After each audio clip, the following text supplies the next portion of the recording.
Pembalap andalan Repsol Honda, Marc Marquez, didiagnosis mengalami diplopia atau penglihatan ganda setelah terjatuh pada sesi latihan jelang MotoGP Algarve, Portugal setelah sebelumnya didiagnosis mengalami gegar otak ringan.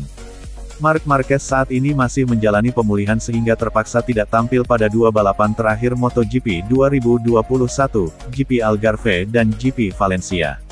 Manajer Marc Marquez, Emilio Alzamora, berbicara untuk pertama kalinya setelah cedera Marquez dalam latihan di perbukitan Rufia, Spanyol.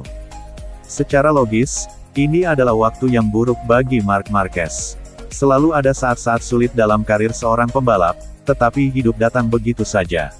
Yang penting, dia tenang dengan dirinya sendiri, kata Alzamora dilansir dari Corse.di-Moto. Marquez dikabarkan jatuh di sisi kanan lengan yang sudah cedera. Alzamora juga menepis masalah cedera mata lama yang diderita pembalap Spanyol itu 10 tahun lalu, pasca kecelakaan pada sesi latihan bebas MotoGP Malaysia di sirkuit Sepang.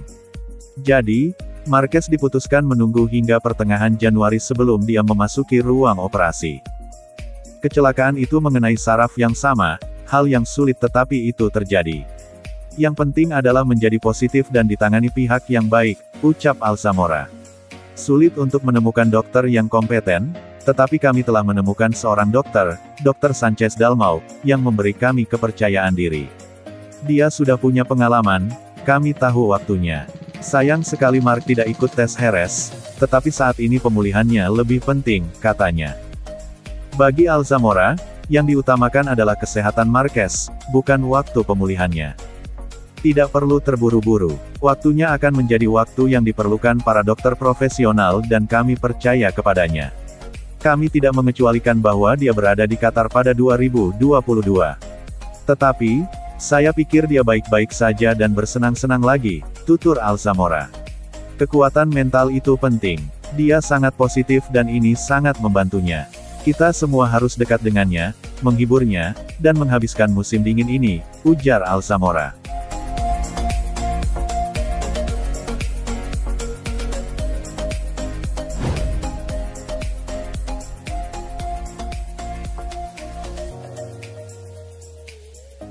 Teka-teki hubungan Davide Brivio dengan Suzuki perlahan mulai terkuak.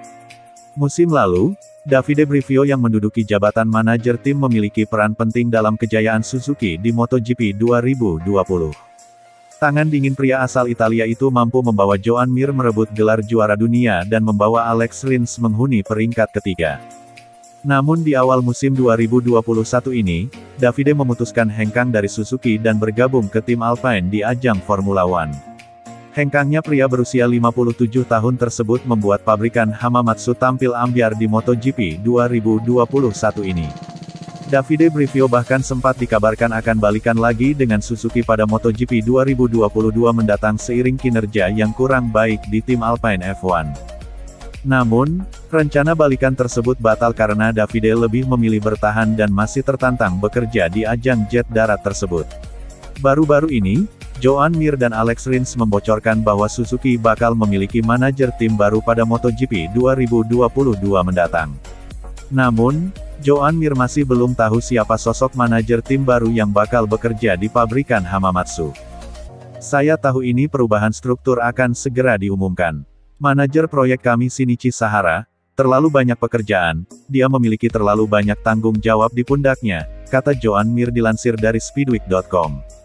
Tapi saya tidak tahu siapa yang akan datang kepada kita. Saya telah memberikan pendapat saya dan saya pikir Anda harus mendengarkannya juga. Penting jika manajer tim yang baru akan bergabung dengan kami sesegera mungkin sehingga kami dapat menjalin koneksi, sambung Mir. Di sisi lain, Alex Rins juga mendapat kabar bahwa Davide Brivio tak akan kembali bersama Suzuki di musim depan. Namun, ia berharap mendapat sosok manajer terbaik yang mampu mengangkat performa Suzuki pada MotoGP 2022. Saya menerima informasi bahwa pembicaraan dengan Davide Brivio tidak akan berjalan dengan baik, jelas Alex Rins. Saya tidak tahu apakah itu benar. Tapi saya yakin Suzuki akan menandatangani kandidat terbaik, tambah Rins. Meskipun gagal balikan dengan Davide Brivio pada MotoGP 2022, Suzuki masih memiliki minat untuk kembali merekrutnya di masa depan. Hal tersebut diungkapkan oleh manajer proyek Suzuki X-Star, Shinichi Sahara. Saya mencoba membuat struktur baru untuk tahun depan, untuk mengundang manajer tim baru dari luar, tutur Shinichi Sahara. Davide masih teman baik saya. Saya terkadang berbicara dengannya di telepon, bahkan selama balapan akhir pekan, sambung Shinichi. Saya sangat ingin dia memiliki tahun-tahun yang sukses di Formula One, dan di masa depan saya berharap kami bekerja lagi dengan Davide di tim yang sama. Tapi untuk musim depan, ini bukan jalan bagi kami, pungkasnya.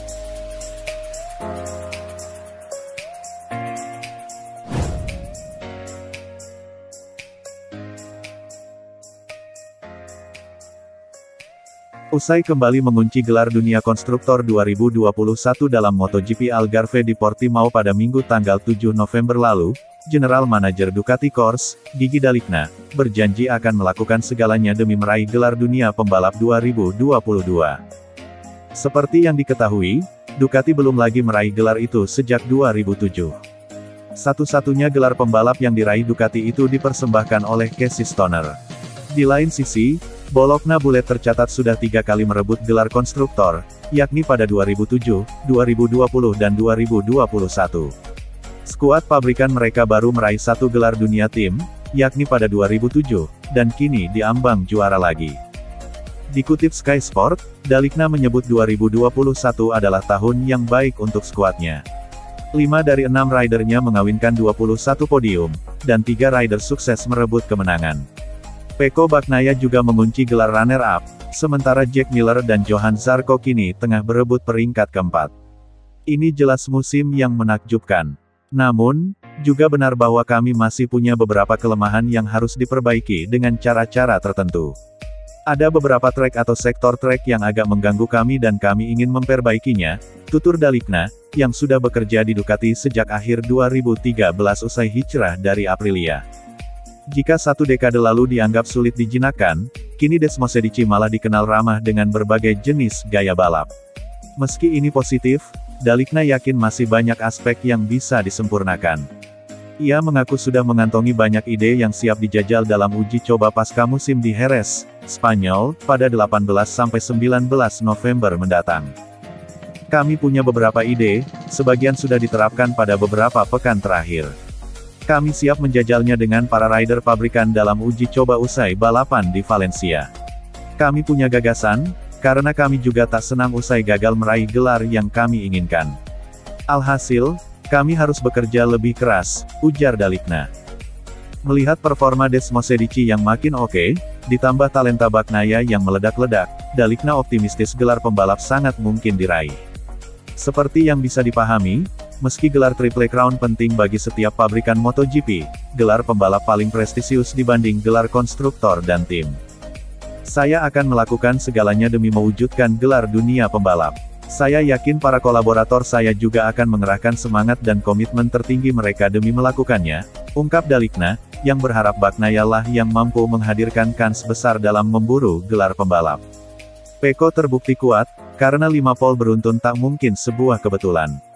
Dalam semua balapan yang ia jalani, termasuk GP Emilia-Romagna, di mana kami tak meraih hasil yang seharusnya bisa kami raih, ia menunjukkan bahwa kami siap bertarung di level tinggi di mana saja, pungkasnya.